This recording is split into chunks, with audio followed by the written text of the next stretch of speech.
karena di Undang-Undang 17 tahun 2003 tentang keuangan negara tidak ada pekerjaan yang tidak masuk dalam APBD.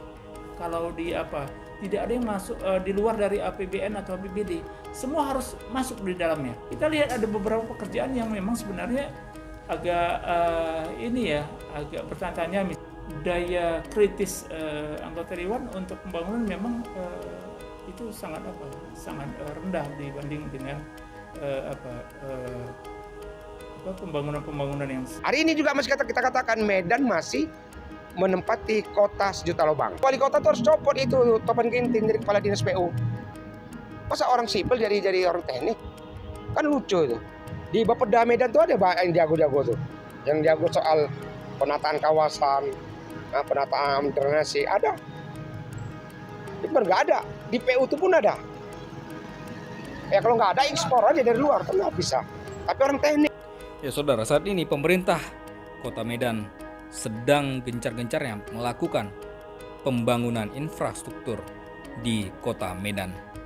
Ada yang menganggap bahwasannya pembangunan ini cepat dilakukan dan juga ada yang menyatakan bahwasannya pembangunan yang dilakukan terkesan buru-buru. Bagaimana tanggapan dari pengamat anggaran? Kami akan membahasnya bersama dengan pengamat anggaran Elvanda Nanda, saya Prasetyo untuk program eksklusif Faktual Channel. Apa kabar, Bang Nanda? Alhamdulillah baik-baik. Pemerintah Kota Medan seperti yang Abang lihat dan kita saksikan bersama-sama saat ini sedang gencar-gencarnya membangun kota, Bang ya. Ya. Mulai jalan dan juga drainase. Ya. Menurut Abang, paskah pembangunan yang saat ini dilakukan oleh pemerintah Kota Medan? Ya, kalau dari sisi budgeting sebenarnya kita kan katakanlah kita memberikan apresiasi terhadap semangat membangun infrastruktur Kota Medan yang jumlahnya kelihatannya lebih banyak ya yang di akhir-akhir tahun ini. Nah, kita bisa saksikan ada drainase, ada kemudian jalan dan berbagai pekerjaan yang dilakukan. Nah, dari satu sisi kita berikan apresiasi untuk berhasilnya pemerintah kota mendapat perhatian pusat khusus untuk itu. Tetapi dari sisi regulasi, aturan perundang-undangan, tentunya semua proses pembangunan itu kan terencana, tidak bisa kemudian ujuk-ujuk tiba-tiba muncul gitu kan. Artinya tidak bisa kalau dalam proses perencanaan itu kan ada dua, satu top down, satu bottom up.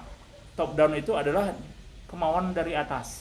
Kalau bottom up itu dari bawah, usulannya. Dari atas seperti apa maksudnya, Bang? Top down itu dalam artian itu intervensi dari atas, itu bisa keinginan dari pemerintah pusat untuk mensinkronkan antara kebutuhan pemerintah pusat sama pemerintah daerah gitu. Ya. Nah, kemudian itu ada juga yang dari bawah itulah keinginan masyarakat diusulkan lewat musyawarah rencana pembangunan, ada tingkat kelurahan, kecamatan sampai ke kota gitu. Nah, dua ini ideal dilakukan dalam proses perencanaan pembangunan. Nah, cuman karena memang prosesnya ini kurang terbuka dari sisi informasi ke masyarakat, pembangunan apa saja yang hendak dilaksanakan, itu jadi terkesan pembangunan itu tiba-tiba gitu kan. Banyak tiba-tiba wah ini mau dibangun, tiba-tiba oh ini mau dibangun. Nah, padahal syarat untuk pekerjaan yang tiba-tiba itu ada. Apa itu, Bang? Syarat itu kalau yang tiba-tiba itu adalah yang sifatnya mendesak. Dia karena bencana alam, karena kerusuhan, atau karena memang situasi keuangan tidak terkendali. Nah, tiga itu yang boleh dilakukan secara tiba-tiba dan tidak dianggarkan di dalam APBD. Itu bisa. Nah, tetapi apa yang dikerjakan sekarang ini kan kelihatannya tidak ada yang mendesak masuk kepada alasan yang tiga itu. Nah, jadi itu harusnya tetap semua dalam prosedur mekanisme perencanaan. Meskipun niatnya adalah untuk memperbaiki. Iya, karena di Undang-Undang 17 tahun 2003 tentang keuangan negara tidak ada pekerjaan yang tidak masuk dalam APBD. Kalau di tidak ada yang masuk di luar dari APBN atau APBD, semua harus masuk di dalamnya. Kecuali yang tadi, yang 3 tadi. Nah, artinya semua itu harus direncanakan, kemudian harus dianggarkan di dalam APBD. Nah, kemudian ada pekerjaan-pekerjaan yang dikerjakan mungkin terkesan kita tidak tahu, mudah-mudahan saja itu tidak dilanggar aturan itu.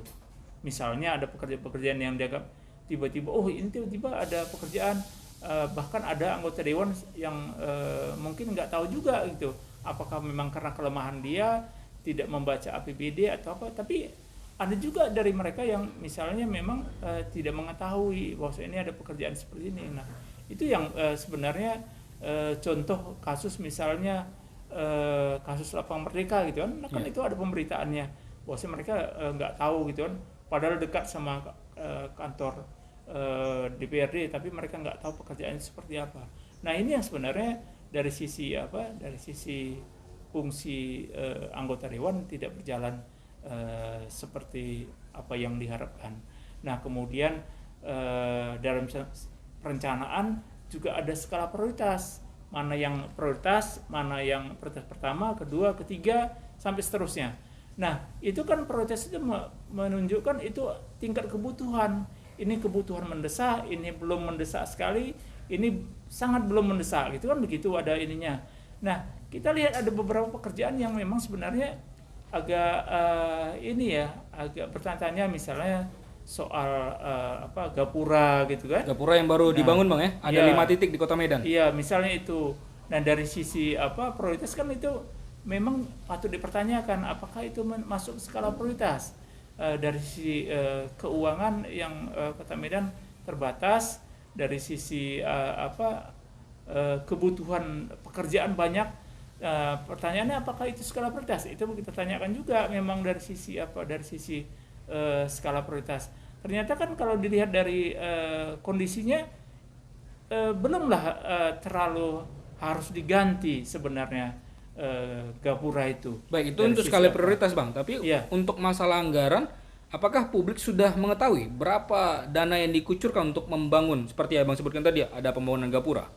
Ya, kalau dari ada yang sudah ada plang gitu kan, ada anggaran disebut, sumber daya disebut, berarti kan itu sudah dianggarkan gitu kan. Berarti kan sudah direncanakan dan sudah ini, tapi kan apakah proses itu seperti yang kita bayangkan dalam undang-undang, yaitu terencana, apakah kemudian itu dibahas dengan anggota dewan, karena memang banyak orang yang terkejut dari sisi skala prioritas, apakah bangunan itu prioritas. Sementara sebenarnya kan kebutuhan pembangunan banyak yang lain sebenarnya, yang sebenarnya masyarakat juga sangat membutuhkan. Serba mendadak berarti Bang, kalau saya menganalisis dari statement Abang yang barusan. Anggaran juga tidak disinkronkan kepada anggota DPR, tapi ini sepertinya wali kota saat ini anti tersentuh Bang ya, untuk dikritik ya. Iya, saya nggak tahu kalau kita amati media, anggota dewan memang nggak terdengar nyaring sih mengkritik. Apakah memang karena terlalu banyak tugas-tugas yang mereka kerjakan sehingga fungsi mereka dalam mengkritisi pembangunan itu menjadi lebih lemah gitu atau kurang.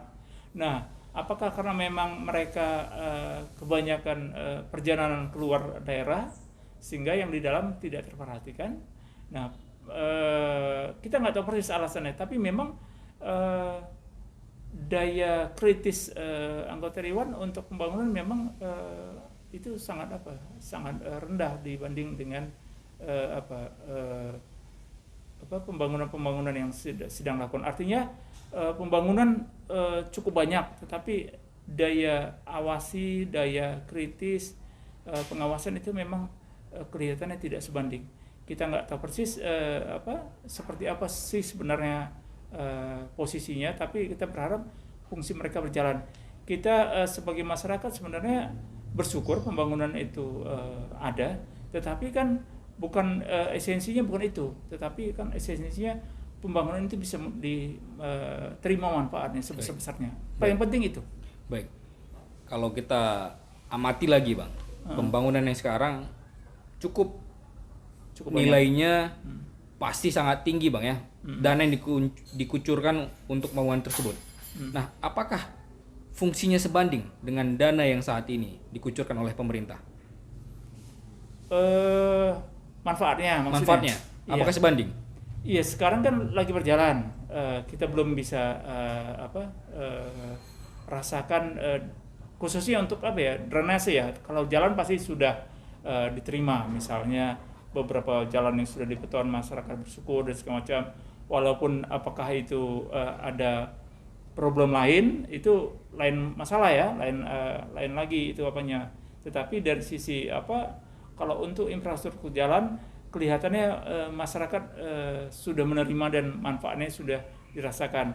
Walaupun dampak dari itu memang selalu saja ada, misalnya gara-gara jalan di beton kemudian tinggi terus masyarakat sekitarnya banjir dan macam-macam kan.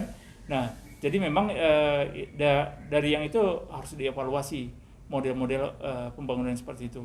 Jadi jangan sampai membangun tapi kemudian ada masalah lain yang terjadi. Nah, kalau untuk drainase ini kan ujiannya cukup tinggi ya, karena memang curah hujan cukup tinggi belakangan ini, dan itu memang diuji semua apa yang sedang dikerjakan.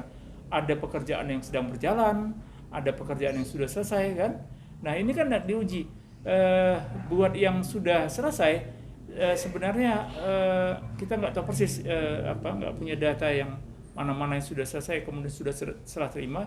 Tetapi paling nggak memang itu banyak tantangan yang harus dihadapi karena di sana sini masih banjir dan pernyataan wali kota karena memang sungai tidak mampu menampung katanya. Ya dapat dipahami, tetapi paling tidak nanti akan diuji waktu ya mungkin banjir hujan dari hulu tidak begitu besar, itu mungkin yang akan diuji. Kalau misalnya hulu tidak besar kemudian di sini hujan, itu akan diuji.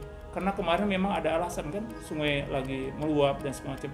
Tapi kalau sungai nggak meluap, apakah juga banjir gitu kan? Nah ini yang sebenarnya bisa dicek wilayah-wilayah yang misalnya jauh dari pinggiran sungai kan. Nah itu yang diuji.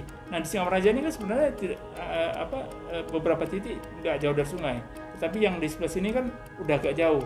Nah tetapi masih tetap ada banjir. Tapi pembangunan yang wilayah sini belum ada yang Singamaraja ini, karena kan bangunan udah lama nih kan. Nah tapi kalau daerah lain saya tidak tahu persis. Baik, terima kasih Bang Evan dan Nanda waktunya untuk eksklusif. Sampai jumpa.